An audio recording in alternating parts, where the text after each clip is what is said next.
사무엘상 23장 14절에서 18절 말씀 교독합니다. 오늘 말씀은 다윗이 요나단으로부터 하나님을 의지하도록 위로받는 것을 내용으로 하고 있습니다. 한 해를 돌아오면서 우리가 이 말씀을 통해서 하나님의 음성 듣기를 원합니다. 다윗은 매일 사울의 추격을 받고 있습니다. 14절 말씀입니다. 매일 사울이 찾아왔다라고 했습니다. 그일라 전쟁 이후로 다윗은 더욱 갈 곳이 마땅하지 않아 광야의 요새로 십광야 산골로 도망하며 살게 되었습니다. 이스라엘을 벗어날 수가 없게 된 것이지요. 다윗이 가는 곳마다 사울이 직접 추격을 하였습니다. 그래서 이제 도간에 든 쥐가 된 꼴이었습니다. 전에는 이웃나라 외국 국경을 넘어서 도망할 수 있었는데 블레셋과의 전쟁을 통해서 이제는 주변에 있는 나라들도 다윗을 경계하기 시작하였기 때문입니다. 위험을 무릅쓰고 자기 백성 이스라엘을 구원한 결과가 다윗을 더욱 위험하게 위태롭게 하였던 것입니다. 그런데 이 상황에서 중요한 말씀이 있습니다. 바로 14절 후반절 말씀에 하나님이 그를 그의 손에 넘기지 아니하시니라, 이 말씀입니다. 하나님께서 다윗을 사울의 손에서 더욱더 보호해 주셨다는 것입니다.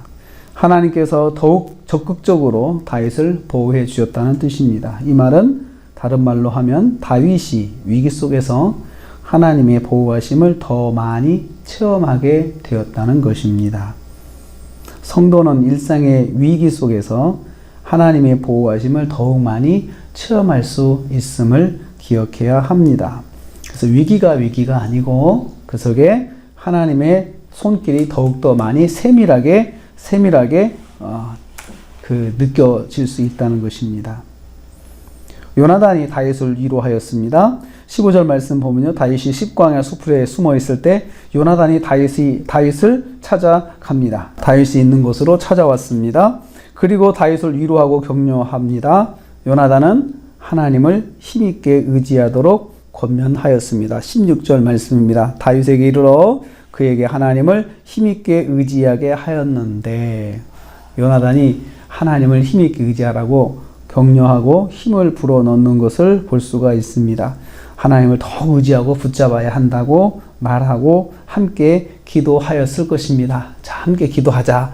하나님을 더욱더 힘있게 붙잡자고 권면하였을 것입니다.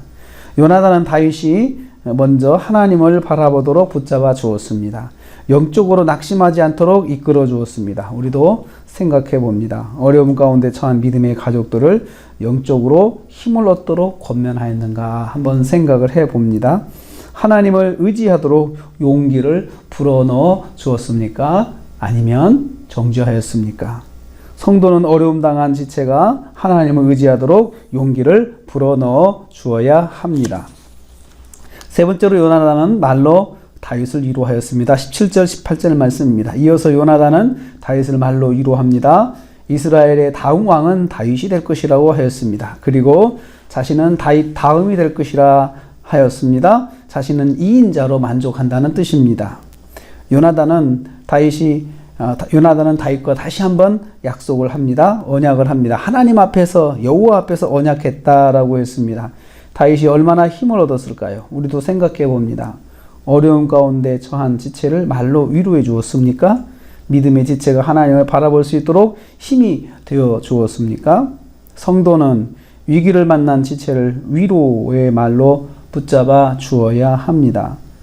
나는 고난 가운데 있는 믿음의 지체가 더욱 하나님을 의지하게 하였습니까? 우리 이 질문을 송년을 하면서 한 해를 마무리하면서 한번 뒤돌아 질문하게 됩니다. 나는 고난 가운데 있는 믿음의 지체가 더욱 하나님을 의지하게 하였습니까? 오늘 우리가 하루를 삽니다. 하루를 지내면서 어려움 가운데 있는 지체가 있다면 믿음으로 살도록 붙잡아주고 위로해주고 또 하나님을 더 의지하도록 권면하면서 이끌어주는 하루가 될 수 있기를 주님의 이름으로 축복합니다. 하나님 감사합니다.